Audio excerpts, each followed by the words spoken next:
আমি আমার একটা ভিডিও কাটসাট করতেছিলাম, তো হঠাৎ করে এটা সেভ করতে গিয়ে দেখি সেভ বাটনটা ইনভিজিবল হয়ে রয়েছে। এখানে একটা সমস্যা দেখাচ্ছে, invalid video reference must be replaced, এই লেখাটা বারবার আমাকে দেখাচ্ছে। কোনোভাবেই আমি এই সমস্যার সমাধান করতে পারতেছি না। এমন সমস্যা আপনারা অনেকেই পড়েন। তো চলেন এটা কিভাবে ঠিক করবেন একটা দেখে নেই।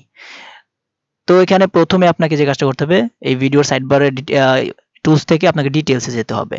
যাওয়ার পর ভিডিও ডিটেলসে আসার পর একটু নিচে যাবেন, এখানে আপনি কার্স নামের একটি সেকশন পাবেন। এটাতে ক্লিক করলে বা এটা এডিট করার পর আপনি এখানে দেখতে পারবেন যে কার্ডগুলো অ্যাড করেছি এগুলো লাল হয়ে আছে। এই যে দেখেন ভিডিও কার্ড লেখা আছে, এর পাশেই একটা এরর বাটন শো করতেছে, এখানে লেখা আছে invalid video reference must be replaced. তো বুঝতেই পারতেছেন এটা হইতেছে, আমি আপনাদের একটু বুঝিয়ে বলি। এই যে নিচে আরো দেখেন এই কার্ডগুলো আমার লাল হয়ে আছে, হলুদ হয়ে গিয়েছে। তো লাল যেগুলো হয়ে আছে এর মানে হচ্ছে আমার এই ভিডিওগুলা চ্যানেল থেকে ডিলিট করে দিয়েছি, তাই এই লিঙ্কগুলা ইনভ্যালিড হয়ে গেছে, এই জন্য এটা লাল হয়ে আছে। আর যেটা হলুদ, এইটার লিঙ্ক আমি, এই ভিডিওটার লিঙ্ক আমি প্রাইভেট করে রেখেছি ভিডিওটা, যার কারণে এই লিঙ্কটাও কাজ করতেছে না।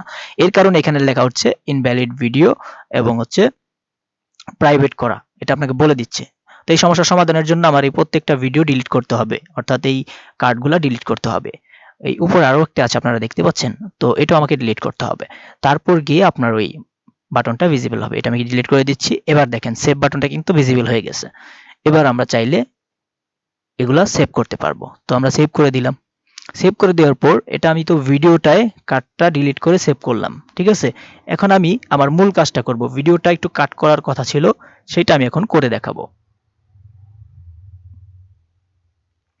তো প্রথমে আমরা একটু নির্বাচন করব কতটুকু আমরা রাখবো, কতটুকু আমরা ফেলে দেব। তারপর গিয়ে আমরা সেটা কাট করে ফেলে দিয়ে সেভ করে দেখব যে আসলে কাজ করে কিনা। তো আমি এই জায়গাটা রেখে দিলাম, ব্যাস এতটুকু আমি ফেলে দেব। ওকে, এখন আমাকে ট্রিম অ্যান্ড কাট এই সেকশনটা ক্লিক করে এখান থেকে আমার সিলেক্ট করতে হবে কতটুকু আমি রাখতে চাচ্ছি, আগেরটুকু ফেলে দেব, ঠিক আছে। যারা কাট করতে পারেন না অবশ্যই কমেন্টে জানাবেন। তো আমার হয়ে গেছে, এখন আমি সেভ বাটনে ক্লিক করে দেব, ব্যাস। এবার এখানে এটা চাইলে আপনারা একটু পড়ে নেবেন, ঠিক আছে। এটা করার পর কি কি হবে এখানে লেখা আছে 3টা পয়েন্ট দিয়ে, তারপর সেভ বাটনে ক্লিক করে দেবেন। দেওয়ার পর এখানে লেখা উঠে গেছে, আপনার কিছুক্ষণ সময় লাগবে, তারপর অটোমেটিক্যালি ভিডিওটা আপডেট হয়ে যাবে। তো আশা করি বুঝতে পেরেছেন, অবশ্যই লাইক দিবেন।